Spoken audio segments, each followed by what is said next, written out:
Currently, all 7 species of sea turtles on this planet are endangered. Many of them are gravely endangered, and a couple of them are nearly extinct. However, according to a recent environmental study that has been put forth by the University of Exeter in the UK, 42,000 sea turtles are killed legally every year worldwide. This is due in part because of a lack of international legal recourse that has been put forth in order to protect these turtles. There is a lack of unification within our world concerning the well-being of these turtles. 42 countries and territories currently consider it perfectly legal to hunt and kill sea turtles. And this includes Australia, Japan, Mexico, as well as Papua New Guinea, and Papua New Guinea is actually responsible for the majority of these turtle deaths that take place each year.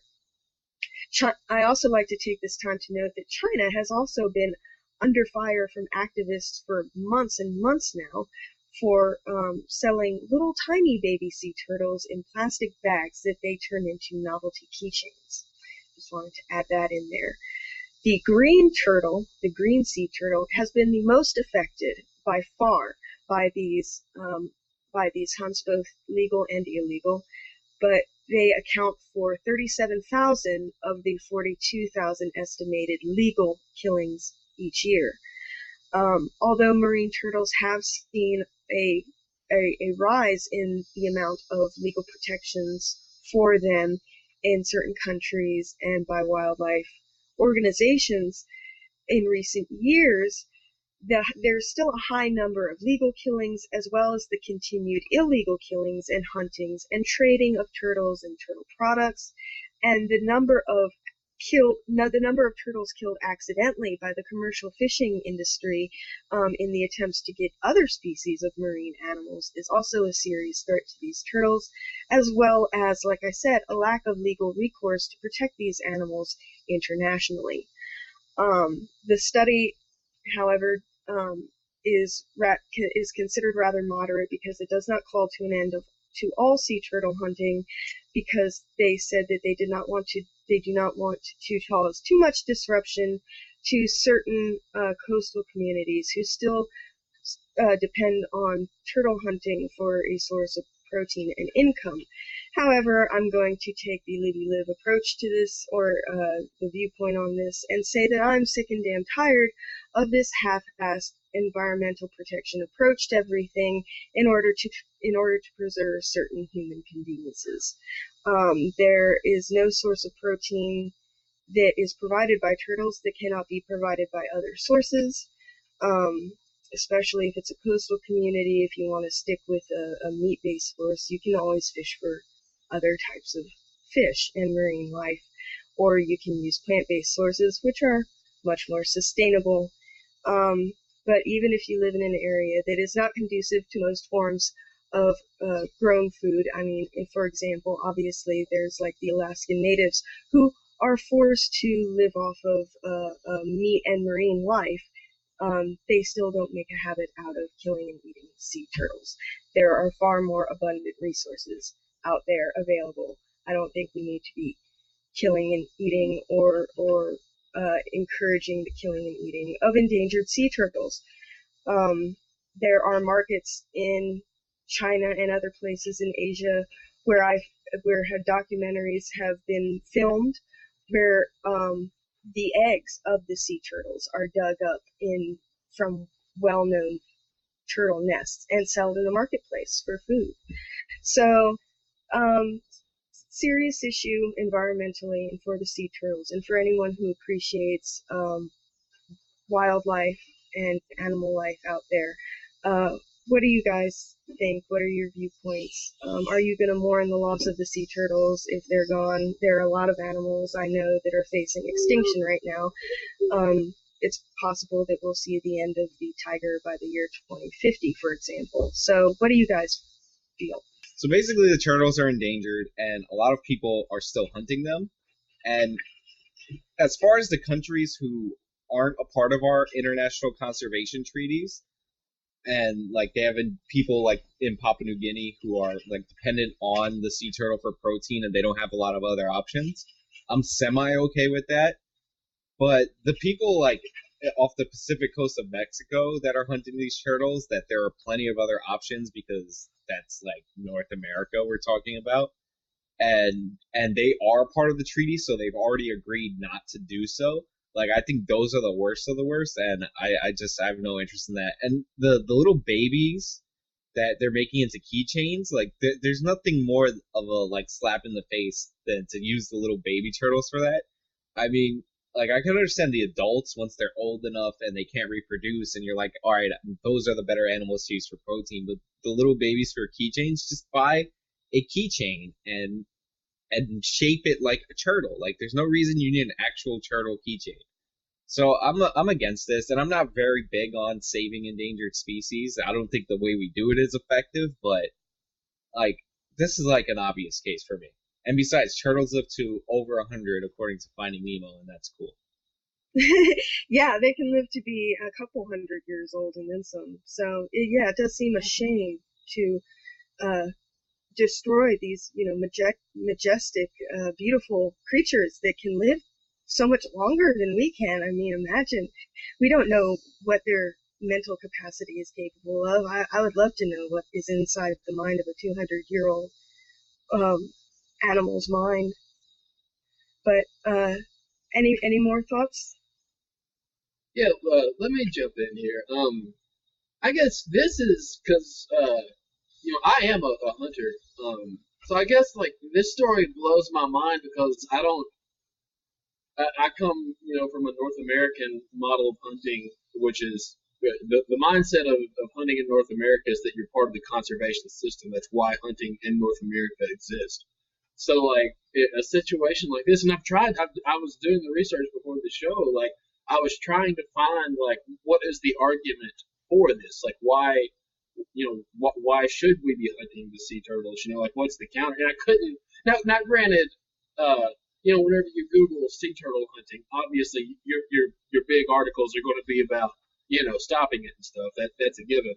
But even like really like digging into it, like I couldn't find why this is a thing, like why people are hunting these turtles. Um, and now I want to kind of push back against the livey live approach that you outlined of making it completely illegal because that could be horrible for the turtle population. But that's a little bit more scientific discussion than maybe we're really equipped to have here. But at the very least, I mean, it needs to be regulated, and you need to apply the principles of conservation to it. Um, I'm going to do a screen share here. You mean bear with me just a second.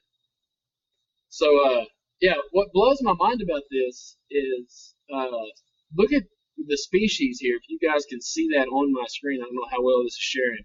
All right, so the first two species here are the green turtle and the hawksbill turtle. Hawksbill turtle. These are the two that are the most hunted. Obviously, the green turtle by far. The green turtle is endangered, and the hawksbill turtle is critically endangered.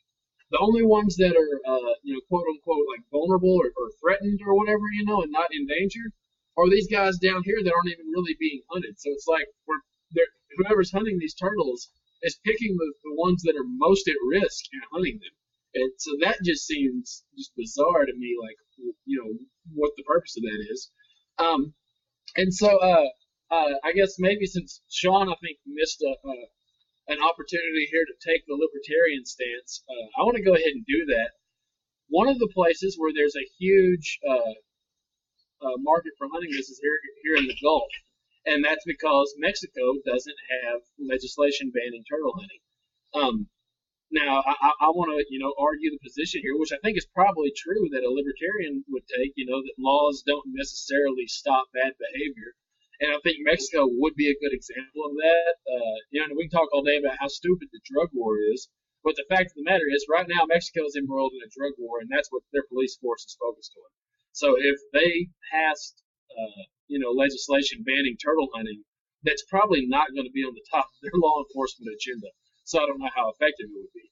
Now the flip side of that, though, is the other areas over here. If you can follow my mouse, that have a huge turtle hunting culture or whatever you want to call it, are areas that argument doesn't really apply to. I mean, I think Australia certainly has the means to enforce legislation on something like that. So I guess my question is, like, why are these turtles being hunted? You know, is it a cultural tradition of like the native people? Like what is the argument for doing it? Because at least from what little information I've been able to find on it, there's just no real reason to do it.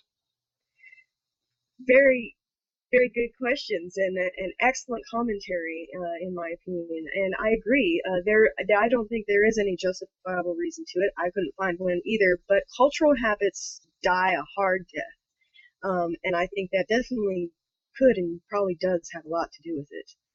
Jordan showed the disparity of the turtles being hunted. That could just be a product of those are the easiest turtles to hunt. It's like the right whale was the most endangered whale, but the reason it was called the right whale because it was the easiest one to hunt. It was always at the surface and all that. So that could just be a product of them being, just more easy to find and more easy to hunt. And like to get to my point, because Jordan brought up the libertarian position. The libertarian position is basically this is the problem of the tragedy of the commons. Since nobody owns these turtles or any parts of the ocean, then people just grab what they can get and they don't think about conservation. And like that argument holds some water, although I find it pretty difficult, other than putting these turtles in captivity, of a way for people to own them or like sponsor an individual turtle or something. But that is how we saved the buffalo. Like the buffalo, once their population was getting down, we ended up privatizing them, and people would raise and breed them, and that's why the buffalo came back. So like that, if there was some way to develop a system like that, then maybe we could keep these turtles around. That would also be awesome. But like everybody's gonna hunt the turtles because they want to get them before somebody else gets them. So like you have to get over like that mentality and like before you can save these. Absolutely. It's the greed mentality, though. It's the same mentality that basically causes all of the catastrophe and destruction and disaster that we face as a human race. It's all about greed. It's about people getting whatever they can when they can get it and not really caring about the consequences. So, it's one of the same old stories. And this has just happened to be one that I read in the news recently, but it happens every day. It's in the news every day. It's not necessarily about the turtles. It can be about the dolphins. It can be about the polar bears. It can be about the tigers. We're destroying our planet. So at this point, all I know to do is to raise awareness and try to give people reasons to care. But I just want to throw in one thing before Jordan jumps in. The reason I'm not in favor of 100% ban on the fishing of the turtles, and I like a more balanced approach, is because what happens when you make an endangered species so protected is when people accidentally stumble upon them, they kill them faster and then try and hide the evidence.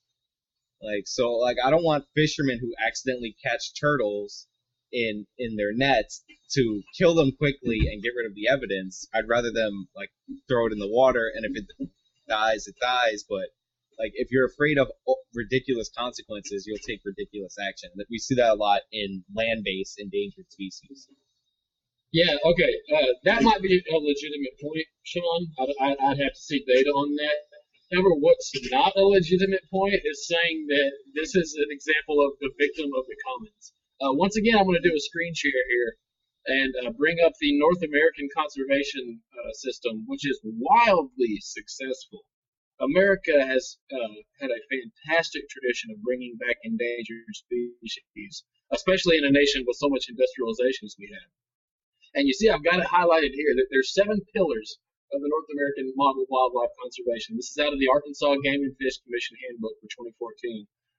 The first pillar is that wildlife is a public trust resource. In North America, no one owns wildlife. It belongs to the entire public, and that's what our conservation system is built upon. So the idea that private ownership of animals is what's going to save these populations, it's just crazy. It just doesn't bear out at all. Name me an animal that they saved, though. The bear population in Arkansas has rebounded. Like, we used to be the bear state, and bears almost became extinct in Arkansas. And now the bear repopulation in Arkansas is the most successful predatory animal repopulation in the history of the planet. Elk have made a comeback in Arkansas as well. Deer population has been kept strong and are growing. I mean, I can keep going, man. We've saved a lot of animals. But being extinct in a state is not the same thing as being extinct for real. Like, the fact that you brought animals back that already existed in plenty somewhere else is not impressive. I think it's rather considerable. You know, when a population of animals goes out in a certain area, that can be devastating to the ecosystem in that area.